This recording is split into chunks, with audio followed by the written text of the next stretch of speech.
एक लीला और अद्भुत घटती है। ब्रज की समस्त सखियां दूध दही बेचने के लिए पूरे ब्रज में घूमती हैं। किसी दिन मथुरा जाती है, किसी दिन गोकुल काम्यवन, किसी दिन नंदगांव। नित्य प्रति दधी बेचन लीला चलती है। किंतु आज श्री राधा रानी माँ कीर्ति से जिद कर रही है, मैया मैं भी दही बेचने जाऊंगी। कीर्ति मैया कह रही है, नाना लाली, तू वृषभान जी की लाली है, तू दही बेचती हुई अच्छी ना लगेगी। लोग क्या कहेंगे कि अपनी छोरी को दही बेचने बेच दियो। पर श्री जी तो आज ठान बैठी, हम जाएंगे। अपने भाई श्री राम को कह रही है, क्या हो गया अगर मैं चली जाऊंगी तो बढ़िया है, सब लोग प्रसन्न हो जाएंगे कि देखो वृषभान जी की लाली है और इसको कतई भी कोई संकोच नहीं है दही बेचने में। तो ये तो अच्छी बात है, मैया को आप समझाओ ना। श्री रामा समझा रहे हैं पर मैया आज मान नहीं रही, तो लाली मुंह फुला के बैठ गई नाराज होकर के। मैया हमको बाहर नहीं जाने देती, दही नहीं बेचने देती, मान करके बैठ गई। इतने में ही वृषभानु जी आए। वृषभानु जी ने देखा हमारी लाली तो खूब आंगन में उछल कूद करती भई भागती है, आज इतने क्रोध में कैसे बैठी है। कहा भयो लाली को पूछो वृषभानु जी ने। देखो ना बाबा, अरे हम भी तो गोप कन्या हैं, अगर वृषभानु जी की बेटी है तो का भयो का हम दधी ना बेच सके। ललिता जाती है, विशाखा जाती है, सब जाती है, मेरी सब सखियां जाती है, पर मैया हमको मना कर रही है। बाबा ने हंसते हुए कहा, अरे कीर्ति, ये तो बड़ी प्रसन्नता की बात है कि हमारी लाली में देखो कितनी विनम्रता है। कोई भाव नहीं है कि मैं गोप वृषभानु गोप की बेटी हूँ। हमको तो बड़ो आनंद भयो लाली जान के। जा, हमारी अनुमति है, तू जाके दही बेच ले। लाली एकदम आनंदित हो गई। क्यों? दही बेचने जाना है, पर वास्तविकता तो ये है कि कहीं दही बेचते बेचते आवाज लगाते लगाते उस वाणी को श्याम सुंदर सुनकर के बाहर आ जाए और उनके मुखारविंद का दर्शन हो जाए। आनंदित नाच उठी आज राधा दधी बेचने के लिए। माता कीर्ति ने अपनी लाली के लिए एक छोटी सी माटी की मटकी बनवाई, क्योंकि छोटी है ना अभी और बड़ी कोमल है, पता नहीं कैसे उठा पाएगी मटकी को, तो छोटी सी मटकी बनाई है और उसमें दही भर के आज स्वामिनी दही बेचने जा रही है। सर पर रख करके नंदगांव की गलियों में आवाज लगा रही है अपनी मीठी वाणी से, कोई दही ले लो, कोई दही ले लो, कोई दही ले लो। नंद महल के चक्कर लगाती है, देखा श्याम सुंदर नहीं है। फिर कुंज की ओर बड़ी, शायद वहां होंगे। मटकी लेकर के आवाज लगाती हूँ, वहां भी नहीं मिले। वृंदावन की ओर गई, शायद वहां गए होंगे गाय चराने। वृंदावन की तरफ बढ़ी, वहां भी श्याम सुंदर नहीं मिले। सांझ हो गई। सखी कहती है, लाली अब तो ऐसे ही हमको चलना पड़े हो। ना ना, एक बार और देख लो, कहीं शायद कहीं छुपे हो। अरे नहीं नहीं, जल्दी चल, अगर देरी है गई तो कल ते मैया फिर ना भेजेगी दधी बेचने। चलो सब बैठो। यमुना में नाव सजा दी गई। नाव सजी, कहा कि इसमें बैठो, लेकिन जैसे बैठने वाली थी जल स्तर बढ़ने लगा यमुना जी का, और जैसे जल स्तर बढ़ा तो उस बहाव में गोपियों की नौका भी बह गई। नाव उस नदी में बह के आगे चली गई। सखी बोली, आज वो तो दिन ही खराब है।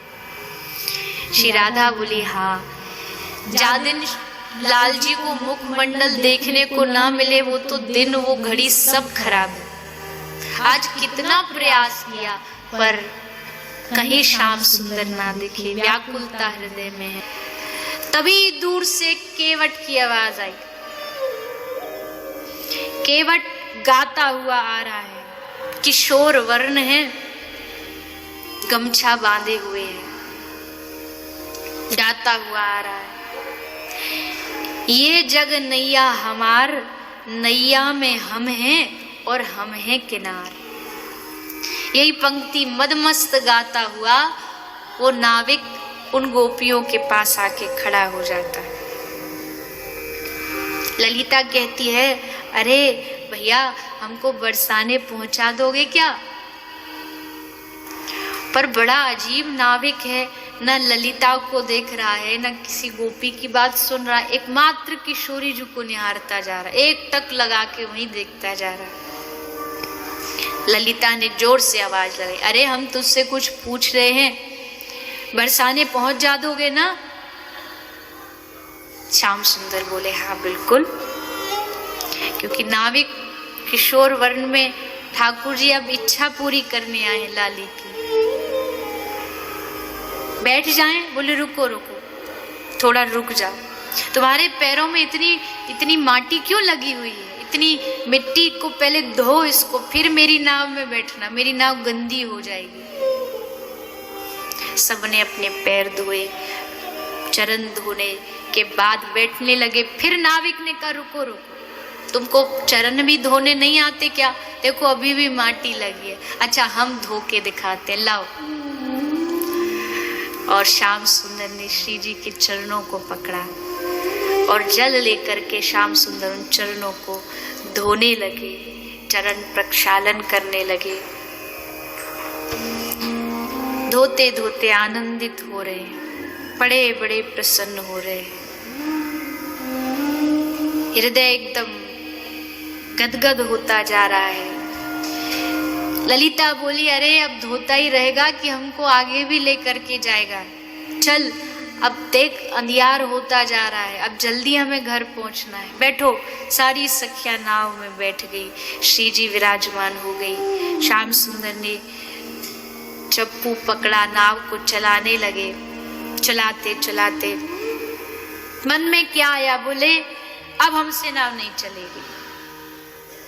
सखी बोली, अरे बीच मझधार में तू कह रहा है नाव हमसे नहीं चलेगी, क्यों? अरे हमको बड़ी जोर की भूख लगी है, कुछ खाने को है, कुछ हमको पवाओ।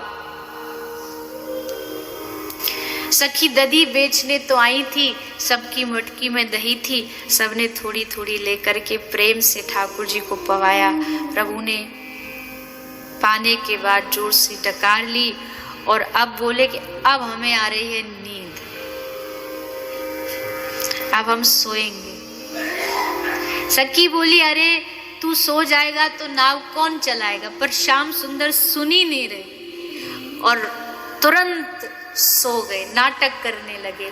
और सोते सोते कोई व्यक्ति सोते सोते गर्दन गिर जाए, थोड़ा इधर उधर हो जाए, वैसे ही श्याम सुंदर सोने का नाटक करते करते लुढ़क गए।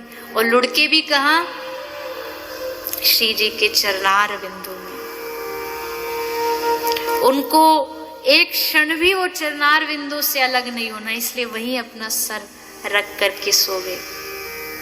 अब जब नीचे लुढ़के तो थोड़ा जो हेट में उनकी बांसुरी बंधी थी, वो बांसुरी गोपियों को दिख गई। सब चिल्लाई, अरे अरे, सब हंसने लगी, अरे ये कोई केवट नाविक नहीं, ये तो हमारे श्याम सुंदर है जो हमको नाव पार कराने आए हैं। सारी सखी आनंदित हो उठी, श्री जी का हृदय भी आनंदित हो उठा कि हम जिस आशा को लेकर के आज आई थी दधी बेचने, वो पूरा हो गया।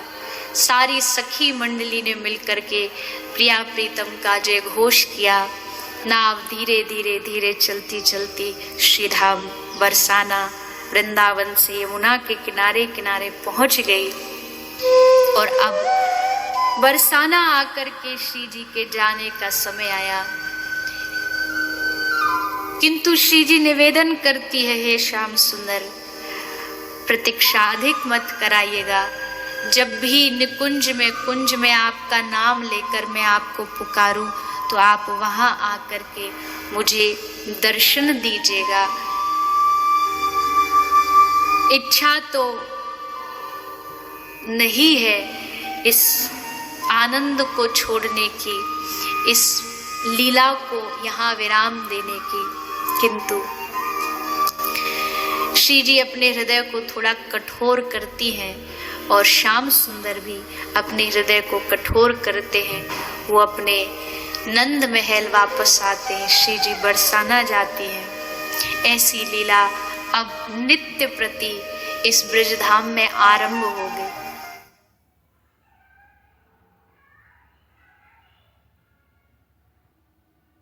आई really wanted to have a full size mirror and ये मैंने फ्लिपकार्ट से ऑर्डर किया है। पैकेजिंग बहुत अच्छी आई है and the price point is also very good.